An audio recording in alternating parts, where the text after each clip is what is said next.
My dear sisters and brothers, the Lord be with you. And with your spirit. A reading from the Holy Gospel according to John. Glory to you, O Lord. On the first day of the week, Mary Magdalene ran and went to Simon Peter and to the other disciple whom Jesus loved and told them, "They have taken the Lord from the tomb and we do not know where they put him." So Peter and the other disciple went out and came to the tomb. They both ran, but the other disciple ran faster than Peter and arrived at the tomb first. He bent down and saw the burial clothes there, but did not go in. When Simon Peter arrived after him, he went into the tomb and saw the burial clothes there, and the cloth that had covered his head, not with the burial clothes, but rolled up in a separate place. Then the other disciple also went in, the one who had arrived at the tomb first, and he saw and believed. My dear friends, the Gospel of the Lord. Praise to you, Lord Jesus Christ. Please be seated for a while. Again, my dear sisters and brothers, good afternoon. Good afternoon, Father. We are in the octave of Christmas. If you noticed, yesterday, we celebrated the feast of Saint Stephen, the first martyr of our church, reminding us that if we really would like to follow Jesus, we should also be ready and willing to give totally ourselves to Jesus. That love is not just pure emotion, but love also has to be sacrificial. Mayroong pag-aalay ang taong nagmamahal. And today, as a church, we celebrate the feast of John, the apostle and the evangelist. And we know him as the beloved disciple of Jesus. The beloved disciple of Jesus. I think there are 5 important things that John could teach us. 5 yung pwedeng ituro sa atin ng beloved disciple na si John. Number 1 is that John helped us see the reality of the incarnation. He helped us see the reality of the incarnation. We know that it is a great mystery, the incarnation, that the Word became flesh and dwelt among us, that God became man. Incarnation, nagkaroon ng karne, ng laman. And before, mayroong grupo called the Gnostics. There is this what we call the Gnostic heresy. Ano yung kanilang thinking? Yung thinking ng Gnostics ay all matter was evil. Ang lahat ng bagay ay masama. That's why for the Gnostics, God cannot assume the human flesh because it is evil. Kaya nga in our first reading, we have seen what John had written in his letter.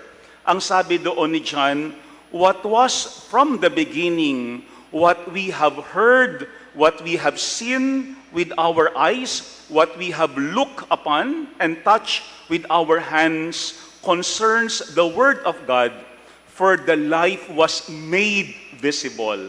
That part, made visible. Because for the Gnostics, yung kanilang heresy, that Jesus did not really become man. He only appeared to be man. Mukha lamang tao. Kaya for the Gnostics, He only appeared to be with us. He only appears to be eating. He only appears to be walking on the water. He only appears to be dying on the cross. That's why for the Gnostics, Jesus cannot give His body and blood to become our food or nourishment because Jesus has no body. Walang katawan si Kristo. Kaya nga in our first reading, John emphasized the importance of what they had seen, what they have heard, what they have touched. Parang sinasabi ni John, hindi ito kathang isip lamang, hindi multo si Kristo. Talagang siya ay nagkatawang tao at nanahan sa piling natin at nakita mismo namin. Yan ang unang contribution ni John. He helped us see the importance of the incarnation. Kasi for John, kapag yung tao nagmamahal, it has to be made visible. Hindi pwedeng puro salita lamang, pero nawawala naman. For John, kapag yung tao ay talagang nagmamahal, kailangan talagang maramdaman sa pang-araw-araw na buhay. Second, John also helped us see the reason why Jesus came. Because if you had gone to Mass last Christmas Day, yung ating gospel was the prologue of the Gospel of John. Ano ang sabi doon ni John?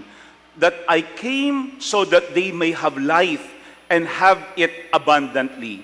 Yun daw yung reason why Jesus came, so that we may have life. Hindi para tayo ay usigin ng Panginoon. Because the only desire of God for us is to have fullness of life. And that is what we receive from Jesus. Dumating si Jesus, hindi para tayo husgahan. Dumating si Jesus para tayo pagkalooban ng buhay, yung buhay na ganap. Kaya ito yung pangalawang paalaala sa atin ni John as an evangelist. No? If a person loves, he or she gives fully himself or herself and only wants what is best for his or her beloved. Ang gusto ng taong nagmamahal ay yung pinakamaayos, yung pinakamaganda sa kanyang minamahal. And that is the reason why Jesus came to give us fullness of life. Kasi ang hangad ni Jesus, magkaroon tayo ng kaganapan ng buhay. And the third thing that we could also learn from John is this, on how we could experience life. No? Because during the Last Supper, Jesus, ang sinulat ni John, had said, just as the Father loves me, so I love you. Remain in my love. You will remain in my love if you keep my commandments. This I command you, love one another as I have loved you. Yung command to love. Yan ay sinulat ni John lamang during the Last Supper. No, why?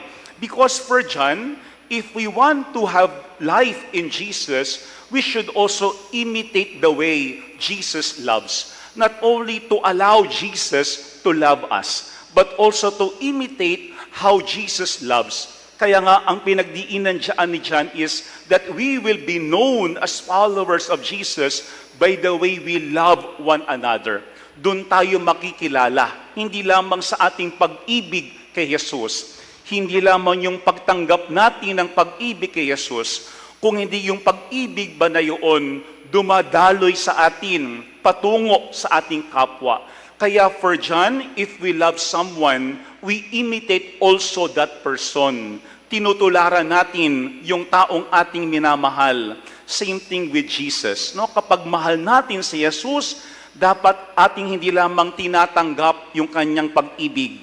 Ating tinutularan din kung paano magmahal si Jesus sa kanyang kapwa.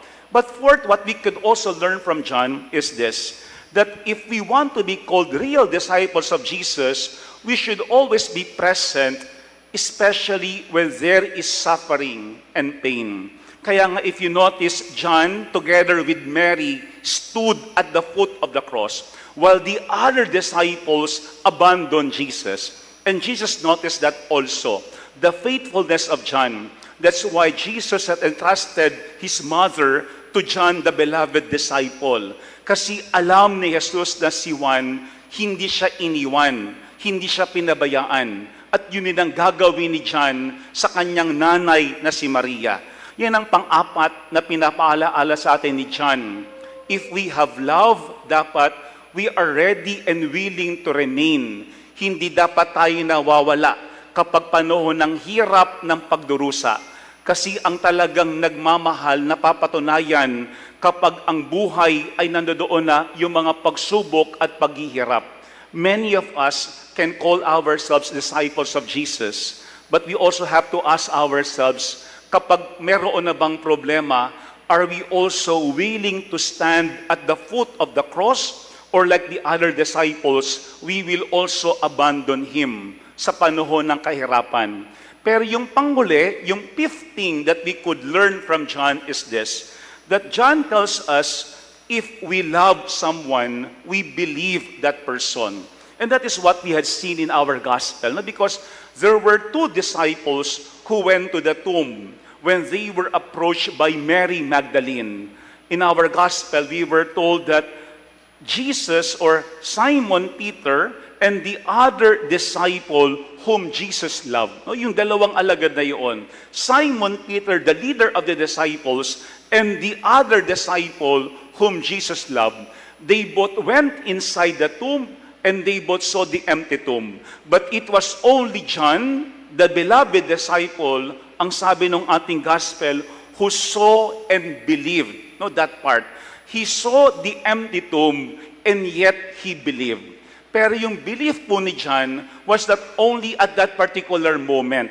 Kasi tandaan natin, John loves Jesus so much. That's why he was paying attention to what Jesus was telling his own disciples. Because from time to time, Jesus was telling everyone that the Son of Man would suffer, die, and on the third day will rise again. Ang lahat ng yaan narinig ni Juan.